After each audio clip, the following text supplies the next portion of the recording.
I can't see, I said again in a whisper. I know, Captain Rogers repeated. You knew? It wasn't dark down there, was it? No, he confessed. I wanted to drop right there. The feeling of vulnerability that I had experienced while we were still under the rubble was nothing compared to this. Not even when my life was literally in Ultron's hand. All my sides felt like they could be attacked at any moment.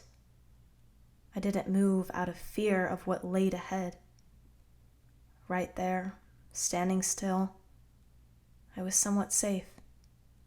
I had solid ground under my feet.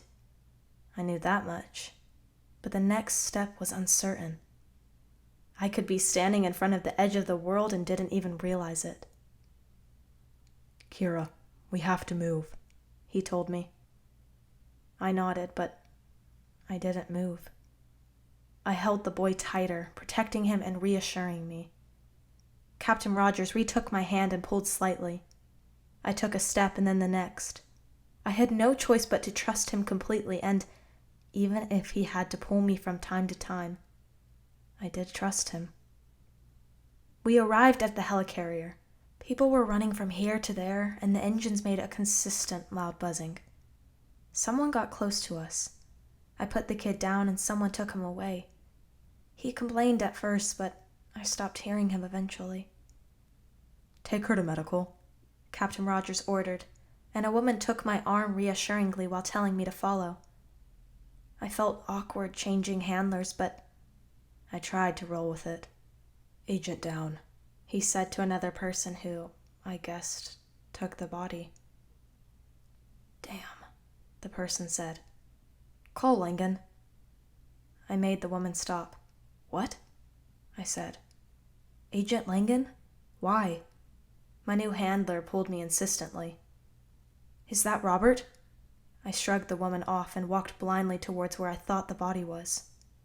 Someone stopped me, standing in front of me and grabbing my shoulders. Kira, you need to go to medical, Captain Rogers told me, holding me back. Is that Robert? He didn't answer. Captain, I urged him. Yes, he finally said. I hit him in the stomach as hard as I could, but it didn't seem to faze him. He's my friend, I yelled. How could you not tell me? Kira, He stayed quiet. I thought maybe he was listening to something through the comms. I have to go, he said. I released him. He had to go. I had to let him go. The city was still flying. Ultron could still be out there. There was nothing else he could do here. Robert was already dead. He let go of me and left. The woman grabbed my arm again, offering me support. I couldn't hear anything she was saying. I didn't even care where she was taking me. At that moment, I just felt like I had lost. I hadn't even worried about Robert during this whole journey. I thought the creep would outlive me, if anything. I hadn't even had a chance to decide if he was a good guy. He had saved me from Hydra, he had helped rescue Leslie, and he had died protecting me from Ultron. That is a friendship I would have liked. But I guessed we didn't have enough time. Robert, I whispered a simple plea. A knock on my door pulled me out of my trance. Kira, Captain Rogers said from my door. It's Rogers. I know, I whispered.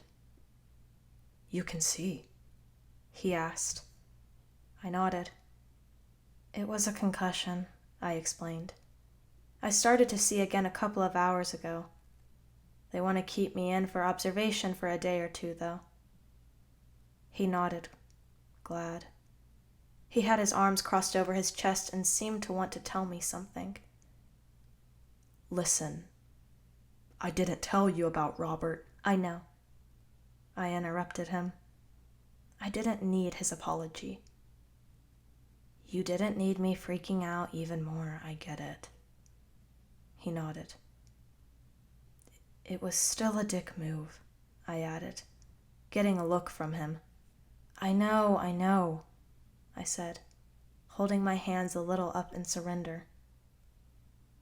Language. He smirked.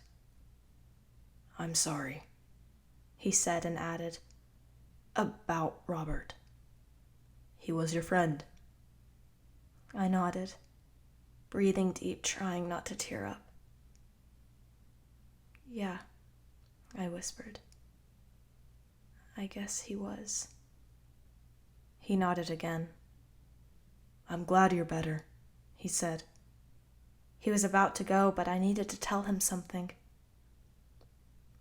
Hey, listen, I called. In my room in the tower, I have my laptop. The password is Leslie Stay Away, without spaces. There's a folder called Porn. He gave me a shocked look, probably wondering why I was telling him this.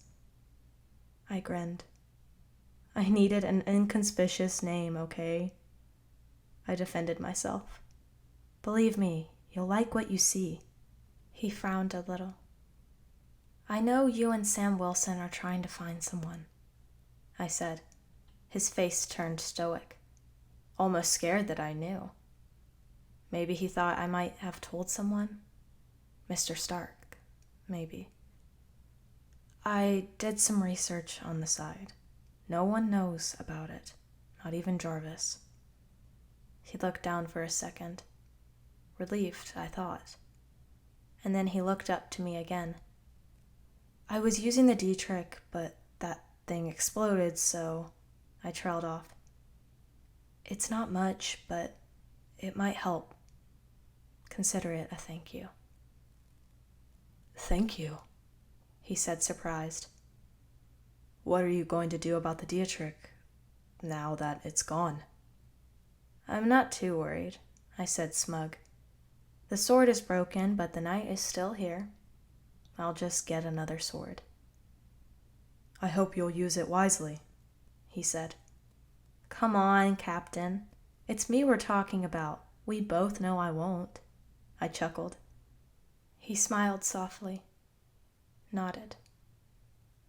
Rest up, soldier, he said, and left.